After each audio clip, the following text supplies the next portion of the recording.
You're not warm yet? Not yet. That's on you.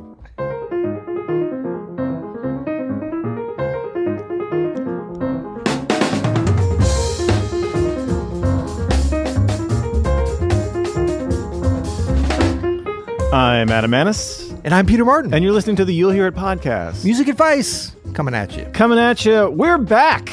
We're back. They said we wouldn't be back. And we're back. And we're back. You know, Peter, you know what I love about this? We've been doing this podcast now for, I don't know, 15 years? No. 16 years? Nope. How long have we been doing this for? Seems like 4 that. years. 4 years? 4 to 5. Are you sure? 3, 4, 5. And you still, after every intro, when I start the theme music, you look at me like, thumbs up, thumbs down. What should we do? Well, because sometimes you'll give like this, you'll do this, or you're like, and then we'll restart. Let's be transparent. Yeah. I wonder though if you never, no, we do, but I wonder if you never looked at me with the thumbs up. I think I might just plow ahead. You know what? I'm the consummate performer. Always looking for affirmation. Actually, we had a funny event. We played some really great gigs. Shout out to all of the greater St. Louis metropolitan area. The 442s were on a tour last week. I heard. We were playing Thursday through Saturday. Look out. It's the most that band ever plays together in a row, which is really fun.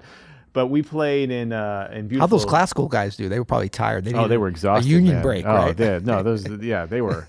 They were not used to that much in a row. No, but we played a beautiful gig out in Union, Missouri at the East Central Community College, which you know very well. Yep. They've got a great concert series out there, and we got a nice encore. Shout out to that piano there. Oh, it's a beautiful Steinway piano. Yeah. But we got a nice encore, and I told the audience, I was like, you don't understand.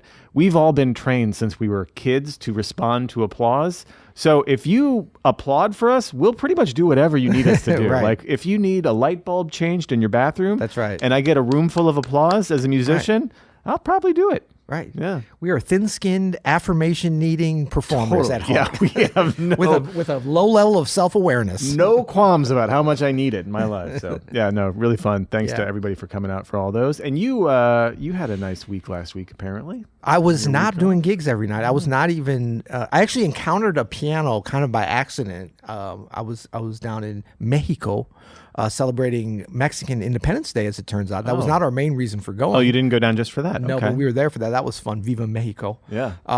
And I was down there with my wife, Kelly Martin, celebrating our 25th wedding anniversary. Oh, congrats. They said it wouldn't last. Well, how'd you pull that off? And by they, I mean Kelly. How'd you pull that off with a gem like Kelly Martin for 25 years? Well, that's impressive, man. Funny story. So I said, somebody actually asked us there about what's the secret to 25 years? Yeah. And I always kind of demur at that kind of question because I'm certainly not an expert in relationships or anything, and I don't like giving any advice. I just like to accept the good grace and luck that the world brings me occasionally and try not to screw it up. Yeah.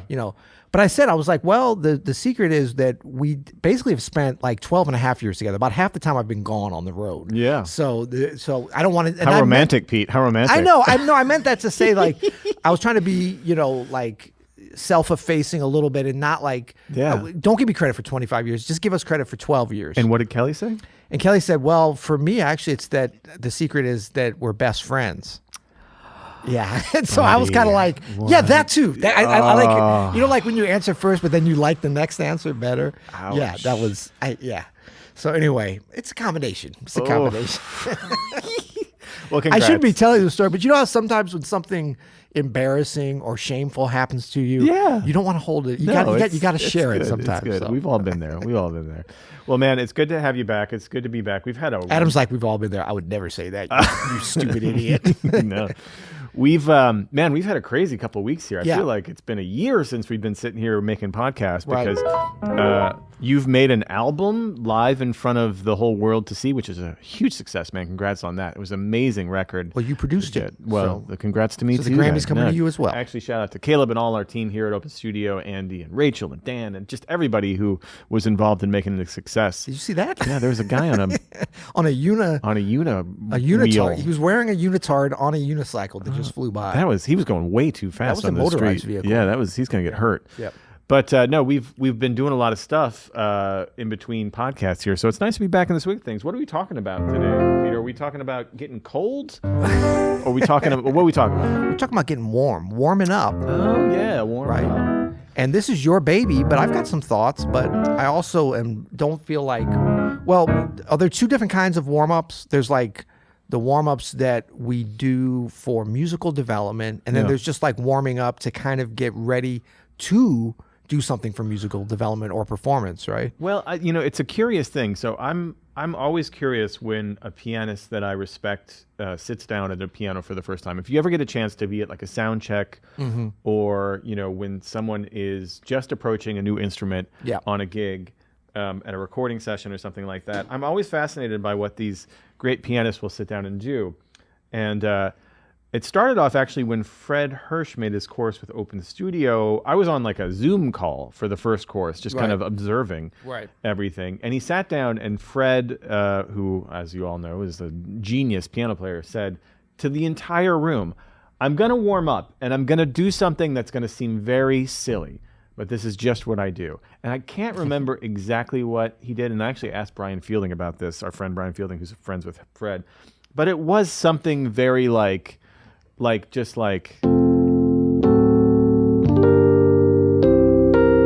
was something very rudimentary, harmonic wise, and then he would start to move it around melodically. And next time we talk to Fred, I'm definitely going to ask him about this, because it just struck me as he's warming up his body for sure. But not the way that I see a lot of younger players warm up, which is a lot of like just play as fast as you can, or just take it to like some kind of ridiculous technical feat. But he was just sounded like some kind of Bach chorale, but with like some changes, right? And then I saw a YouTube video of a masterclass that Brad Meldau gave way back in the early 2000s, the aughts, and he was talking about how when he sits down to any piano for the first time, he kind of does a similar thing where he was obviously just picking spots. So here I'm in the key of F, and he would just kind of, I'm just going to hit the big landmarks. We'll go to the 4, and then we're going to find our way back. And then maybe we'll go to the 5.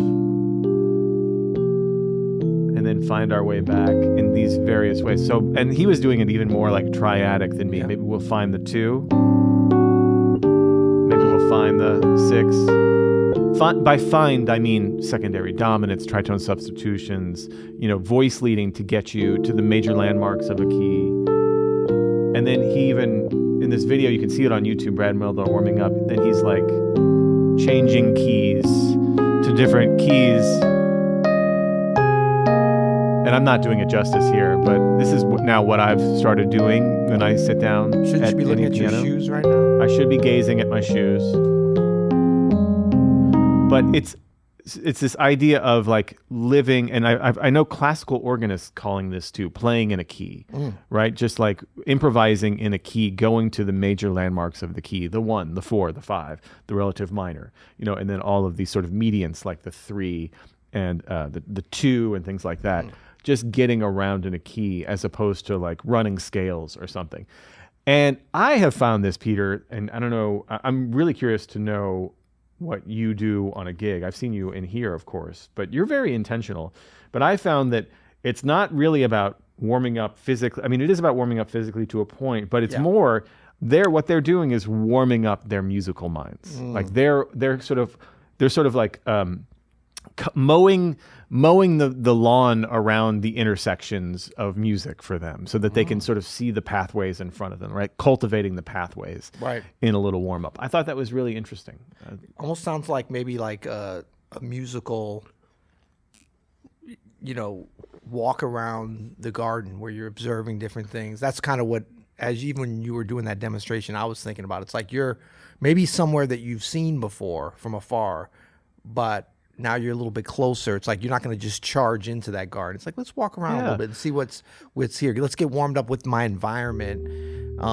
And I think that there is an element, certainly, of getting acquainted with an instrument that's a little bit different, too. Because you could do this all throughout the ranges, and you get to hit different inversions. Next time any of you sit down to a new instrument, just pick a key. Pick E flat or something, and see if you can practice some modal interchange going to E flat minor and then back to E flat. See if you can practice secondary dominance, going to all the major landmarks, sussing those out, doing little 2/5s to those secondary dominants to the landmarks. And then you can play its secondary. Then you can play its secondary dominant to the 2/5. Yeah, no, seriously. But so this is then turned into an entire course we have here at Open Studio called Genius Chord Warmups, and I've done like I don't know 50 shorts on these different ways that you might approach it. But really, the main way is improvisation, is to sit down and just live within a key. But if you want to start out for our Open Studio, if you're an Open Studio member, the Genius Chord Warmups is on your dashboard. If not, you can check out everything I've done on YouTube or Instagram or TikTok on these warmups. Yeah. And then we might even throw a little link in here too for Let's do it. A one-off thing.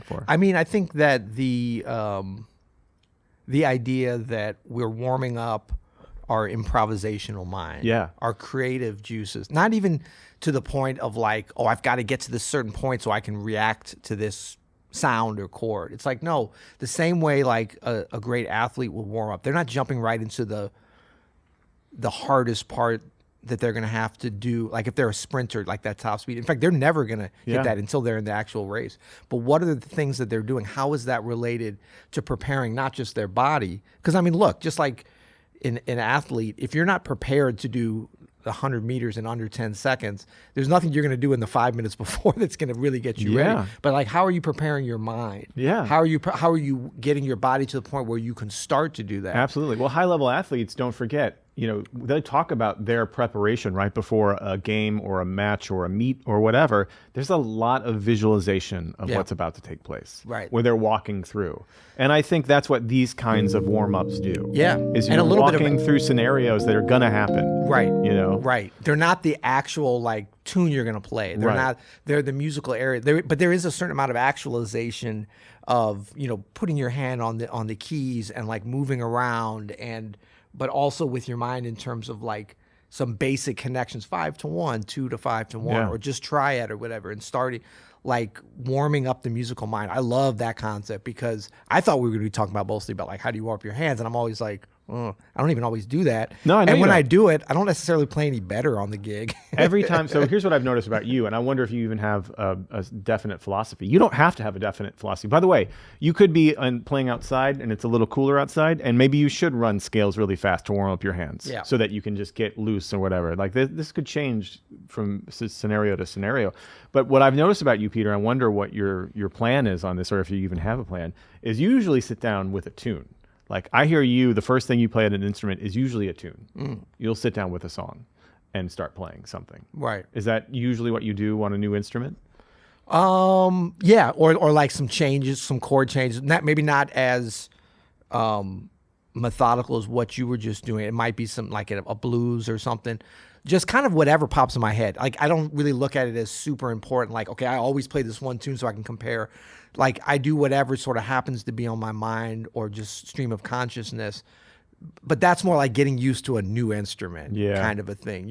If it's an instrument, if it's like one of our instruments here that we really know that I'm familiar with, I do like to kind of go through some explorative types of things to kind of open things up with my mind. I always think about like not like this didn't start out as a conscious thing, but I'm kind of glad I did it over the years.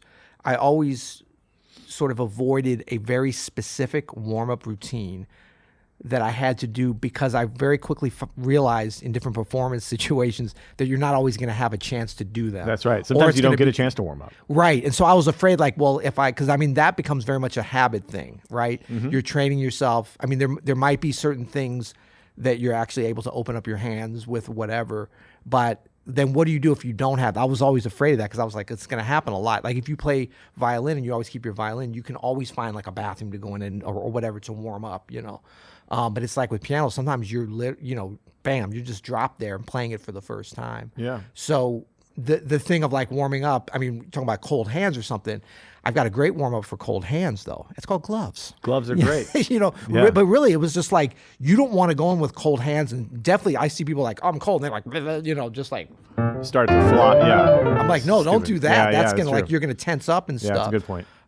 So yeah, you want to get the temperature of your hands and your body. It's not just the same way we make sound with everything from the shoulder, really the whole body, the torso, your butt is on the seat, like all that energy has to go in. You got to warm up your whole body. And if you're on a gig where there is going to be a lot of blowing and, you're going to need to know how the piano responds. I'm not saying don't, play fast lines. Definitely do. Like see where the action is, see where the throwback is, see how a lot of times pianos change in the upper register. So see how that feels. Yep. Run some arpeggios just to see where it is that day. A little casino lick. Do some casino licks just to see where everything's throwing. You know how it goes. But that can be but also, what I love too about just the sort of like slow chords and you're opening up your musical mind, but you're also like, you should be sort of like registering the piano, like where is the break? Like how softly can I play? Yeah. What's the dynamic range of this instrument? What are the limitations? What are the limitations? How loud are we going to get here? Like all of these things can be very handy. And then while you're doing that, you're also like sort of practicing these different pathways that you're going to have to approach, or you at least want to have opened up for you as you're warming up. Absolutely. So, yeah. One thing that may be helpful for folks, I'll add in, and I don't think this is not equally applicable to all instruments. So we'll just talk about piano for this mostly. But in terms of warming up in your daily practice routine, I think that this is an area, and look, this works for me, so your mileage may vary, YMMV, we know that, and take it for what it's worth. Maybe it works for you, but you don't have to warm up the same every day. And in fact, for myself, I find that it's not valuable to be into a fixed routine. Now, there are very much habitual and like routine-based things I do in my practice, but the warm-up is not one of them. I do warm up sometimes with scales, with arpeggios, with just like triads. I don't normally do it, the improvisational thing right at the beginning, but I love that. That's super valuable.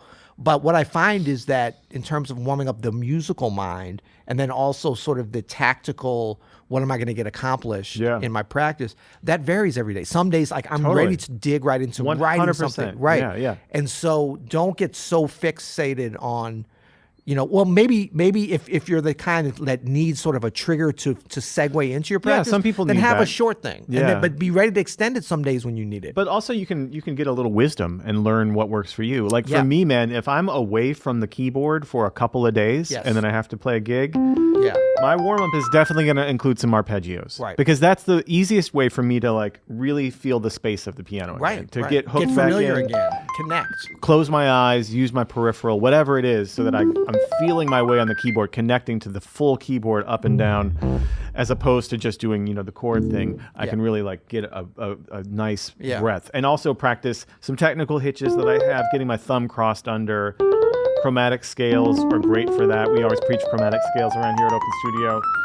Just practice getting your thumb under can be great. Yeah. And that's a specific situation. I haven't played the piano in a couple days. Maybe I got this gig. I'm on a new piano. I really want to get locked in on this keyboard. So that could be a good way to do it. Yeah, and I mean, the more we can develop that kind of self-awareness in terms of what we need and think about it, like it's not a bug, but it's a feature when we need more of something or we're deficient in something from day to day, as long as we're aware of that, because then we can plug that into our warm-up routine. Totally. So, like last week I was not at the piano at all the whole week, but I was doing yoga every day, way more intensely than I normally do. That's nice, man. Yeah. And so it was just a great reminder to me that like every day I was at the same place. Well, it was sort of different class, but some of the same teachers, but your body's different every day. Yeah. And it's the same for us at the piano, like a physically demanding instrument. Yep. But then also most of what we're talking about, a musically demand. I mean, every instrument is potentially musically demanding. Piano right? is highly musically demanding. Yeah. Yeah.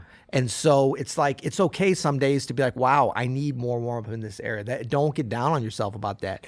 Develop that kind of self-awareness. Like, and our bodies are not perfectly in balance all the time, even if we're doing the things that need to be. I mean, I bet yours know this. I bet yours is now after a week of yoga every day. Well, yeah, but I mean, it's just like, breathing, like and we talk about breathing, and we could do a whole other episode. We'll do that. On breathing, but but breathing, the importance of that in playing the piano, when you're doing it in a way, you take away the element of all those things, and you really start to think about breathing. It's not equal every day, whether you got allergies or not. It changes from left side to right side. We know about left side and right side being different at the piano. That's a big part of our battle. So like a lot of times we're looking for solutions to these challenges, and we can think about a big part of that solution as just being awareness to how you're interacting with those challenges on a day-by-day basis. Yeah. That's already part of the solution, as opposed to being like, oh, I'm still struggling with this. It's like, no, what am I struggling with today? What am I not? Let's focus our attention on that and make that part of our daily development. That's right. Yeah, there's no magic bullet warm-up here. It's really just about paying attention, right, and keep on trying different things and having fun with it. So let's call this episode the Magic Bullet warm-up. Yep. And then you get right to the end here. 100%. No, we are going to we'll put a link here in the description to the Genius Chord warm-ups course. I think this is like one of the only things you can get a la carte here at Open Studio. It's a great entree to Open Studio if you've never bought an Open Studio anything. It's a great appetizer It's a great appetizer to, I meant entree as in no, like it's super confusing to me. Why does an entree mean the entry, but it's the main course? Never understood that. Anyway, we'll put a link here. I think it's like less than $20. You want to dig into that question? I really it's don't. Too late. Till next time. You'll hear it.